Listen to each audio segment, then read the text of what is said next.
The courthouse smelled like old paper and burnt coffee. I walked in through the side entrance because my name wasn't on the guest list, just the lawsuit. I scanned the room. My brother sat at the front of the plaintiff's side like he was headlining some kind of show. Our parents weren't far behind, dressed like they were attending a charity gala, instead of trying to erase me. No one looked my way. Not really. I could have been a stranger if you didn't know better. Except I did know better, and that was the part that burned the most. I sat down across from them, spine straight, mouth shut. My uniform felt heavier than usual, not because of the medals, but because of what they meant and who I'd have to be to defend them. The judge entered, and everyone stood. My brother didn't look at me, but he smiled like he already knew how this would end. That was his first mistake. The lawyer opened with confidence, her voice sharp, precise. Your Honor, we contend that Captain Rachel Moore falsified her military record to obtain unearned rank and recognition. My attorney didn't flinch. Neither did I. If I had to explain who I was to a courtroom full of people who never showed up when it counted, then maybe I didn't need to explain anything at all. I looked at my brother and wondered how long he had waited for this. Maybe since the day I left for boot camp without his blessing. Or maybe it was never about the truth at all. Just power, just pride. Fine, let them think I forged a uniform. The truth would hold, even if no one else did. The Stanford letters sat unopened on the kitchen counter for 3 days. My name was typed in crisp black ink across the top. Full ride. Honors program. Everything my parents had spent years bragging about at dinner parties. When I told them I wasn't going, my father barely looked up from his coffee. He said nothing at first, just adjusted his tie and reached for the paper like I'd mentioned, a weather report. My mother paused, then asked if I was pregnant. No, I said. I'm enlisting. The silence that followed was colder than I expected. It wasn't outrage. It was disappointing, worse than anger, because it meant they'd already decided I was beneath explanation. My brother came downstairs in time to catch the end of it. When I told him, he blinked twice, laughed, then asked if it was a phase. When I said no, he didn't say anything else, just walked away, and didn't speak to me again for years. In our family, service wasn't noble. It was what other people's kids did when they had no other options. We were supposed to be above that. Lawyers, scholars, judges. My father once said we didn't follow orders, we gave them. But I didn't want legacy. I wanted purpose. I didn't want to inherit power.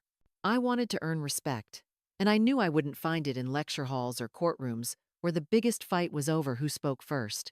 The day I shipped out, no one came to the station. No hugs. No goodbyes. Just the buzz of fluorescent lights and the weight of a new life pressed into my hand with a uniform and a last name that suddenly felt like mine alone. I've been called a lot of things since then. Recruit, lieutenant, captain. But not once in all these years has anyone in my family called me brave. And that's fine. I didn't do it for them. I did it to finally stop pretending I belonged to a life I never believed in. It started with a static-filled radio call and a location that didn't exist on any official map. We were rerouted mid-patrol to extract a small convoy under threat just outside Kandahar. The terrain was rough. The intel was worse. By the time we reached them, it was already chaos. Gunfire echoed from 2 sides. The Humvees pinned between a cliffside and an open field. Smoke was everywhere. No clear chain of command. And no one knew where the general was. I remember crawling through dust and heat that felt like it was coming from inside my bones. One of the officers was shouting orders to nobody. Another had frozen behind a flipped vehicle. I asked once where the general was. No answer. I found him half conscious, bleeding from a shoulder wound, wedged under a collapsed support beam. His comms were dead. The medic was already gone. I had 2 options. Wait and pray, or act and move. I chose the second. We didn't have air cover. We didn't have backup. What we had were 6 soldiers running low on ammo and minutes.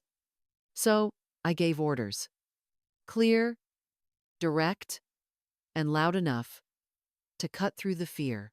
Some hesitated, most didn't. I dragged the general with one arm and fired with the other until someone else took over. We used broken metal as cover and shifted position 3 times to stay alive. I took a hit in the leg, but adrenaline kept me upright. We found an extraction point half a mile south and re-established radio just long enough to flag a support chopper. When it landed, the pilot asked who was in charge. Someone pointed at me. I didn't speak, just nodded. Later that night, I sat on a supply crate with blood on my sleeve and grit in my teeth. The general walked over with a limp and didn't say anything at first. Then he handed me his coin. No ceremony. No applause. Just a look that said it all. 3 days later, we were debriefed. The mission was scrubbed from records. The report is sealed. We were told never to speak of it again. Classified due to foreign partnerships and political sensitivities. I never got a medal, never got a photo in the paper. Just a handwritten note slid into my locker weeks later. It read, "More. You held the line. That's more than most." No name. Just that. To this day, nothing about that operation appears in my record, but I still have the coin. Still have the scar. Still remember the weight of command. In a place no one was supposed to be. And that's enough. Even if no one else ever knows. The envelope came on a Tuesday. Thick paper, official seal. My brother had filed a civil suit claiming I falsified my service record and defrauded the Department of Defense for a rank I didn't earn. At first, I thought it was a mistake, some clerical error, but then I saw his signature at the bottom of the affidavit, and I knew this wasn't a misunderstanding. It was war. And this time, the enemy wore my last name. The media picked it up by Friday. A clickbait headline, "Decorated Soldier or Elaborate Fraud." By Sunday, talk shows were running segments, speculating about what kind of person fakes a uniform. Some veterans groups pulled their support. Others issued vague statements about integrity and verification. I didn't speak. Not to the press, not to my family, not even to my own lawyer at first. I just sat on the edge of my bed, uniform jacket folded beside me, and tried to understand how someone who once shared my childhood now wanted to erase my entire life. My brother gave interviews, said I'd always been hungry for attention. Used to make up stories as a kid, that this was just a longer version of that, a delusion with better props. What he didn't say was that he hadn't spoken to me in nearly 10 years. He didn't know the missions, the silence, the nights I sat alone, counting footsteps outside my bunker. He didn't know about Kandahar, or the coin, or the letter I never read. But none of that mattered in court. Because most of my file was sealed.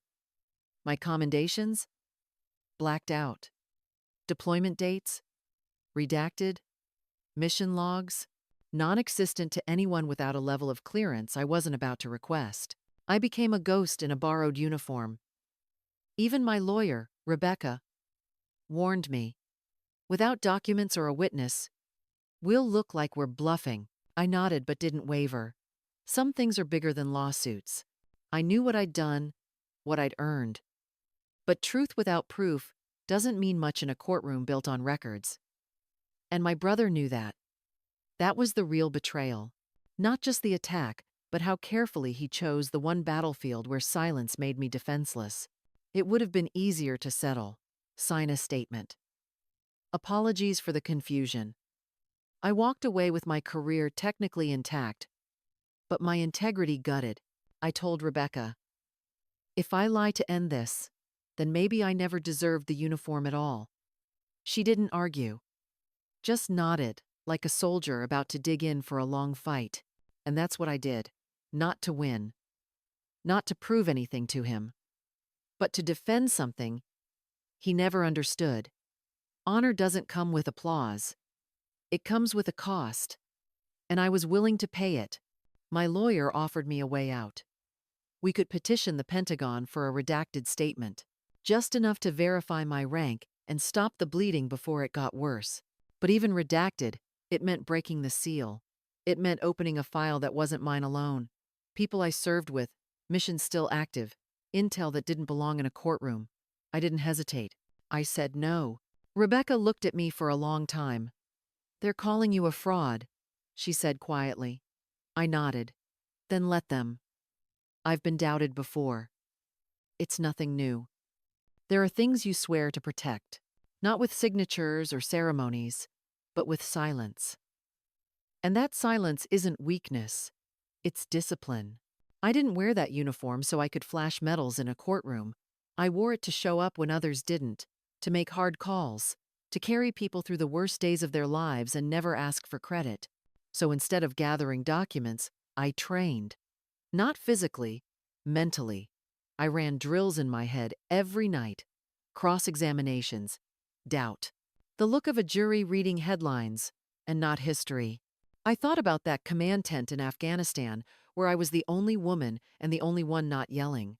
I remembered watching two men argue over a plan I wrote, then take the credit while I stood silent. I didn't flinch then. I wouldn't know. I remembered the mother who sent me a letter 2 years after we evacuated her village, said she didn't know my name, just remembered the soldier who carried her boy across a river without dropping her rifle. I remembered the way the general looked at me that night in Kandahar. Blood on both of us. Too tired to speak. Just a nod between people who knew what it meant to lead when no one was watching. They could take my photos, my paperwork, my press, but they couldn't take those moments, and I wasn't going to give them away just to win a case that never should have been filed. The truth doesn't always come with evidence. Sometimes it just sits quietly in the eyes of people who lived it with you. And if they couldn't be in that courtroom, then I'd carry their silence with pride. Because there are two kinds of victories: the kind that makes headlines, and the kind that lets you sleep at night. I knew which one mattered, and I wasn't about to trade it. The courthouse smelled like mildew and nervous energy.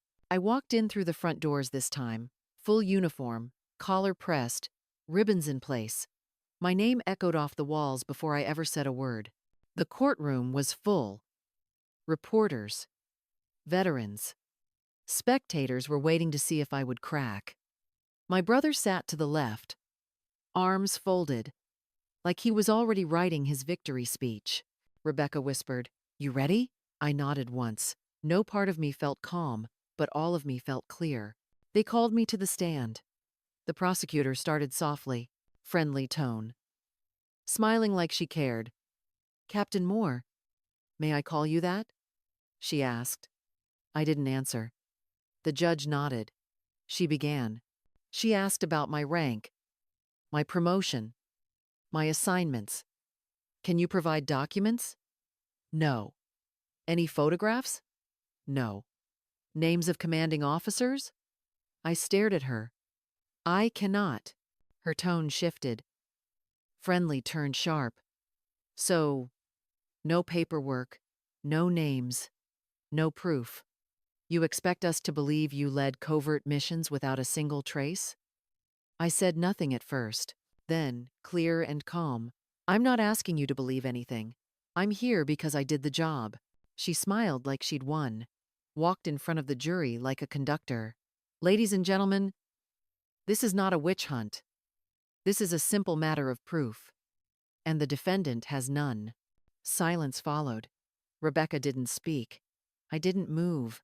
The room felt like it was closing in. Then, the doors opened. Loud enough to turn heads. A tall man walked in. Dress blues. 4 stars on each shoulder.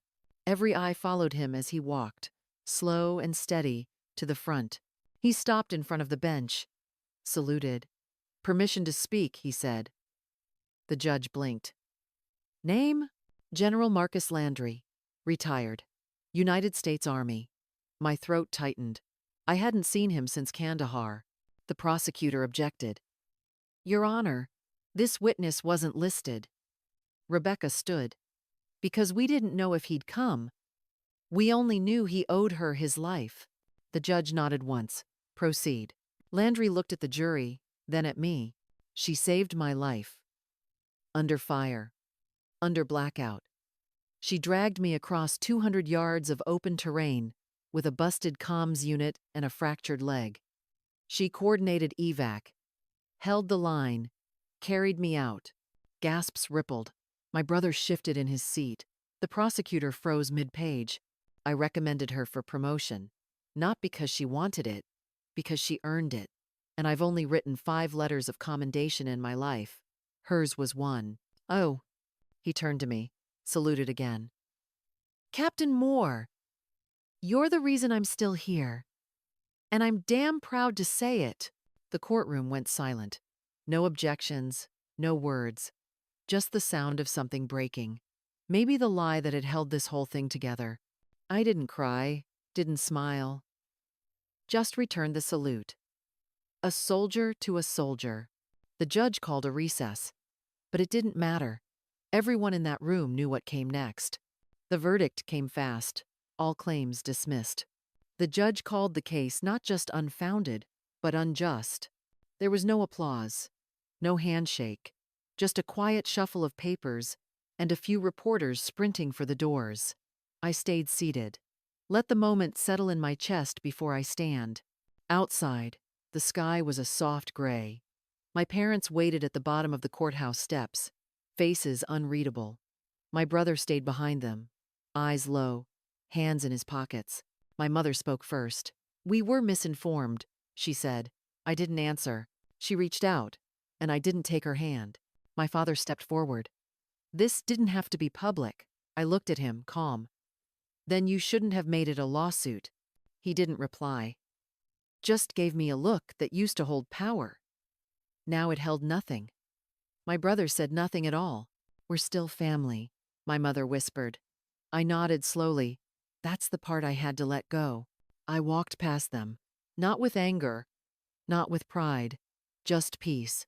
The kind that comes when the storm passes and you're still standing. This wasn't about revenge. I didn't need them to suffer. I just needed to be free. And that's exactly what I felt as I stepped off the last courthouse stair. Not victorious, not vindicated, just free. The classroom was quiet, just the soft scratch of pens and the steady hum of the heater. I watched 20 cadets lean over notebooks, their faces full of ambition and doubt in equal measure. They reminded me of who I was before the scars, before the rank, before the courtroom. I wasn't here to teach tactics. I was here to talk about leadership when no one's watching. About what it means to carry weight without expecting applause. After class, one cadet stayed behind. Small, sharp-eyed, nervous. "My brother says I'm wasting my time," she said. "That I'll never lead anyone who listens." I saw it in her. The same fire I once tried to smother to fit in. I opened my desk drawer and took out a coin I'd carried since Kandahar. "Then lead yourself," I said, placing it in her hand. "The rest will follow." She held it like it meant something. Maybe it did. Maybe it would one day. As she walked out, I looked down at the patch on my sleeve. Captain Rachel Moore, a name I fought to keep. But I was never just a title. I was a soldier, even when I stood alone. Especially then.